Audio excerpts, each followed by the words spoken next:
ಇನ್ನು ನರಸಿಂಹಲು ಅವರು ಕೂಡ ಮಾತನಾಡಿದ್ರು. ದರ್ಶನ್ ಮತ್ತೆ ಅರೆಸ್ಟ್ ಆಗಿರೋದು ದುರದೃಷ್ಟಕರ ಅಂತ ಹೇಳಿ ಫಿಲ್ಮ್ ಚೇಂಬರ್ ಅಧ್ಯಕ್ಷರಾಗಿರುವಂತಹ ನರಸಿಂಹಲು ಅವರು ಅಭಿಪ್ರಾಯವನ್ನು ವ್ಯಕ್ತಪಡಿಸಿದ್ದಾರೆ. ಜೊತೆಗೆ ಚಿತ್ರರಂಗಕ್ಕೆ ಇದೊಂದು ದೊಡ್ಡ ನಷ್ಟ ಆದಂತಾಗಿದೆ. ಆದರೆ ಕಾನೂನಿಗೆ ಎಲ್ಲರೂ ತಲೆ ಬಾಗಲೇಬೇಕು. ದರ್ಶನ್ ಆದಷ್ಟು ಬೇಗ ಹೊರಗೆ ಬರಲಿ ಅನ್ನೋದನ್ನು ಕೂಡ ನರಸಿಂಹಲು ಹೇಳಿದ್ರು. ನಾವು ಪ್ರತಿನಿಧಿ ಮಂಗಳ ಮಾತನಾಡಿಸಿದ್ದಾರೆ ನರಸಿಂಹಲು ಅವರನ್ನ, ಬನ್ನಿ ನೋಡೋಣ.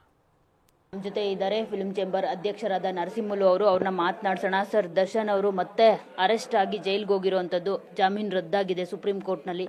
ಸೊ ಏನು ಹೇಳ್ತೀರಿ ಆಸ್ ಎ ಫಿಲ್ಮ್ ಚೇಂಬರ್ ಅಧ್ಯಕ್ಷರಾಗಿ? ಆ್ಯಕ್ಚುಲಿ ಒಬ್ಬರು ನಮ್ಮ ಕರ್ನಾಟಕ ಸ್ಟೇಟಲ್ಲೇ ಮೇಯರ್ ನಟರು, ಅವ್ರಿಗೆ ಹಿಂಗೆಲ್ಲ ಆಗಬಾರ್ದಾಗಿತ್ತು. ದುರದೃಷ್ಟಕರ ಬೆಳವಣಿಗೆ ಅಂತ ಹೇಳಕ್ಕೆ ಇಷ್ಟಪಡ್ತೀನಿ ನಾನು. ನಮ್ಮ ಇಂಡಸ್ಟ್ರಿಯಲ್ಲಿ ಕೆಲವರು ಮಾತ್ರ ಇದ್ದಾರೆ, ಅಪಾರ ಅಭಿಮಾನಿಗಳು ಹೊಂದಿರೋ ವ್ಯಕ್ತಿಗಳಲ್ಲಿ ಅವರೊಬ್ಬರು. ಅವ್ರಿಗಿಂತ ಘಟನೆಗಳು ಆಗಬಾರ್ದಾಗಿತ್ತು. ಸ್ಟಾರ್ಟಿಂಗಲ್ಲೇ ಇದೆಲ್ಲ ಆಗಬಾರ್ದಾಗಿತ್ತು. ಇವೆಲ್ಲ ದುರದೃಷ್ಟಕರ ಘಟನೆಗಳಂತ ಹೇಳಕ್ಕೆ ಇಷ್ಟಪಡ್ತೀನಿ. ಆದರೆ ಇಂಡಸ್ಟ್ರಿಯ ದೃಷ್ಟಿಯಿಂದ ನೋಡೋದಾದರೆ ಇಂಥ ಬೆಳವಣಿಗೆಗಳು ಸರಿಯಲ್ಲ. ಈಗ ಕೆಲವರೆಲ್ಲ ಅವರು ನೋಡಿ ಕಲ್ತ್ಕೋಬೇಕಾಗಿ ಆಗತ್ತೆ. ಇವತ್ತಿನ ದಿನ ಕಾನೂನು ಕೆಲಸ ಕಾನೂನು ಮಾಡ್ಕೊಂಡು ಹೋಗಿದೆ. ಏನು ಇದು ತೊಗೊಂಡಿದ್ರಲ್ಲ, ಬೇಲ್ ತೊಗೊಂಡಿದ್ರಲ್ಲ, ಅದು ಎಲ್ಲೋ ಒಂದು ಕಡೆ ಎಡವಿದ್ದಾರೆ ಅನಿಸ್ತದೆ.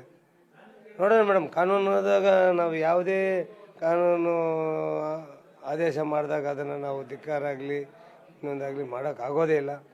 ನೋಡೋಣ ಮುಂದಕ್ಕೆ ಏನಾಗುತ್ತೆ ಅದು ನೋಡಬೇಕಷ್ಟೇ. ಏನಾದರೂ ಒಂದೇ ಹೇಳಕ್ಕೆ ಇಷ್ಟಪಡ್ತೀನಿ, ಇಂಥ ಘಟನೆಗಳೆಲ್ಲ ನಮ್ಮ ಇಂಡಸ್ಟ್ರಿಗೆ ಮಾರ್ಗ ಅಷ್ಟೇ. ನಮ್ಮ ಇಂಡಸ್ಟ್ರಿಗೆ, ನಮ್ಮ ಸಿನಿಮಾ ರಂಗಕ್ಕೇನೆ, ಅಭಿಮಾನಿಗಳಿಗೆಲ್ಲನೂ ಏನೋ ಒಂದು ಹತಾಶೆ ಆದಂಗೆ ಆಗುತ್ತೆ ಅಷ್ಟೇ. ಲಾಸು ಅವರು ಮತ್ತೆ ಜೈಲ್ಗೆ ಹೋಗಿರೋದು ದರ್ಶನ್ ಅವರು. ಲಾಸ್ ಇದೆ, ಇಲ್ಲಂತಲ್ಲ. ಹಾಗಂತೇಳಿ ನಾವು ಕಾನೂನು ವಿರುದ್ಧ ನಾವೇನು ಮಾಡೋಕ್ಕಾಗಲ್ವಲ್ಲ. ಕಾನೂನು ಕ್ರಮ ಜರುಗಿಸಿದ್ದಾರೆ, ಅದನ್ನು ಇದು ಮಾಡ್ಕೊಂಡಿದ್ದಾರೆ ಅಲ್ವಾ. ಲಾಸ್ ಅಂತೇಳಿ ನಾವೇ ಯಾರ ಕೈಯಲ್ಲಿ ಏನಾರ ಇದೆಯಾ? ಇದು ಯಾರು ಏನೂ ಮಾಡೋಕ್ಕಾಗಲ್ಲ. ದುರಂತಕರನಂತ ನಾನು ಹೇಳಕ್ಕೆ ಇಷ್ಟಪಡ್ತೀನಿ. ದುರಂತ ಇವುಗಳೆಲ್ಲ ಆಗಬಾರ್ದಾಗಿತ್ತು, ಆಗೋಗ್ಬಿಟ್ಟಿದ್ದೇವೆ. ಮುಂದಕ್ಕಾರು ಕೆಲವರು ಇದನ್ನು ನೋಡಿ ಕಲಿಬೇಕಾಗತ್ತೆ. ಸೊ ನಿಮ್ಮ ಸಮುದಾಯದ ಹುಡುಗ ಈ ಥರ ಆಗಿರೋದು, ಮತ್ತೆ ಜೊತೆಗೆ ಮೀನಮ್ಮ ಅವ್ರನ್ನೇನಾದರೂ ಕಾಂಟ್ಯಾಕ್ಟ್ ಮಾಡಿದ್ರಾ? ನಮ್ಮ ಕರ್ನಾಟಕದ ಹುಡುಗ, ನಮ್ಮ ರಾಜ್ಯದ ಹುಡುಗ, ನಮ್ಮ ಅತಿ ಹೆಚ್ಚಿನ ಅಭಿಮಾನಿಗಳನ್ನ ಹೊಂದಿರುವ ಹುಡುಗ. ಇಂಥವ್ರಿಗೆ ಅನ್ಯಾಯ ಆಗಿದೆ ಅನ್ನೋದಕ್ಕಂತ ನಮ್ಮ ಚಿತ್ರರಂಗಕ್ಕೆ ಅನ್ಯಾಯ ಅನ್ನೋದರಲ್ಲಿ ತಪ್ಪೇನಿಲ್ಲ, ಆಗಿದೆ.